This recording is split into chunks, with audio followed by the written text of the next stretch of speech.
your Thursday sip of inspiration before the weekend. Whether it's branding, business, or real life honesty, we're keeping it short, strong, and straight to the point. Grab your cup and let's dive in. Hey everyone, I'm so excited you decided to join me for the Brew today, where we are having a short, sweet, and super informative episode all about 3 non-negotiables that you can start scheduling in your calendar right away. I know it's the summer. I thought about making this into a full-length episode, but I was like, you guys are busy, I'm busy, let's get to the chase. Let's just, I don't even know what that really means. Let's just dive right into it. These are 3 things you can start implementing into your calendar right away. Whether you have a pen to paper calendar, I have that, and then I also have the skylight as well. So that's actually a full-length, like, giant calendar. I'm very type A, you guys can tell. But you can also use your phone app. Google Calendar works great, whatever works best for you. And these are just 3 non-negotiables that I recommend starting to add into your calendar as soon as you can, especially if you're someone that's looking to balance a little bit of everything when it comes to wellness, yourself, making sure you're hitting your goals, and then also making sure you're having fun and enjoying summer. So I would say start this right away. And then, or if you're looking to maybe get back into things in, the fall time, then maybe start to implement it then. Let's call this a permission slip and a little reminder from my calendar to yours, where we're talking about 3 non-negotiables that I schedule into my week. These are things that ground me, fuel me creatively, and then honestly keep me from experiencing burnout. Doing content creation, looking to kind of grow your own little thing here, it can get very overwhelming, and you can feel like there's so many great ideas that you have that you want to start doing that it's really hard to find balance on pen to paper. Now, I don't really know if balance is the right word or if it's even possible, but these are a few things you can start to schedule into your calendar each week. So that way at the end of the week, you can take a look through and say, hey, you know what, like maybe it's more leaning towards my CEO mindset this week, and that's okay. But maybe in a few weeks, I'm gonna give myself a break and let myself go on a longer vacation because of all of the time I spent, hustling earlier in the month. Let's dive right into this. The first one, we have wellness, walks, and movement time. Now, this isn't about a super strict routine or hitting the gym 7 days a week. For me, I like to just make sure that I am moving my body. So I have an Aura ring. Some people use different trackers, and that helps me get an understanding. I'm not sure how accurate it is, but it helps me get an understanding of how many steps I'm getting throughout the day. I try to hit at least my 10K step mark. And I also try to do strength training around 5 days a week.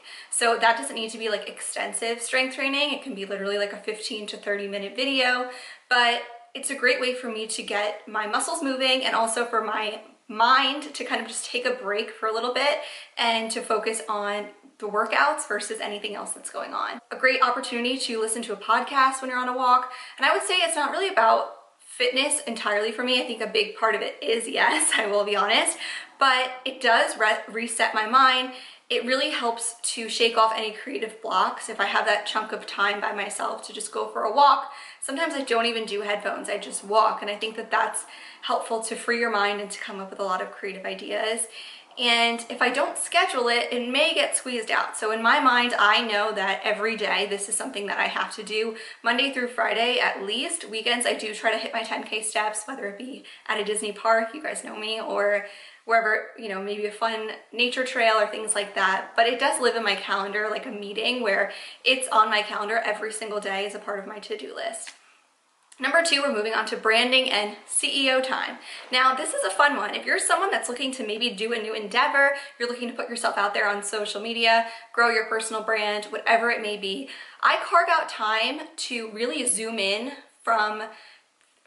onto those daily tasks that will help, but then also to zoom out and look at the big picture.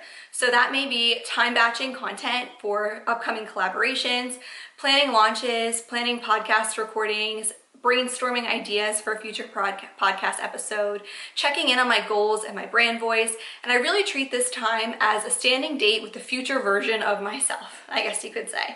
It's a time where I'm actually moving the needle when it comes to content creation. It's when I'm actually moving the needle when it comes to putting myself out there on social media, creating these videos for you guys. It involves the creation and creativity process of coming up with ideas for podcast episodes, coming up with different ways that I can help market this on my Branding with Becks Instagram and on my YouTube channel. And also it includes implementing. So it includes actually executing on what I was going to do. So like many of you, my notes app is full of all these ideas. So I wanted to make sure that my calendar has that time that I can actually implement those ideas.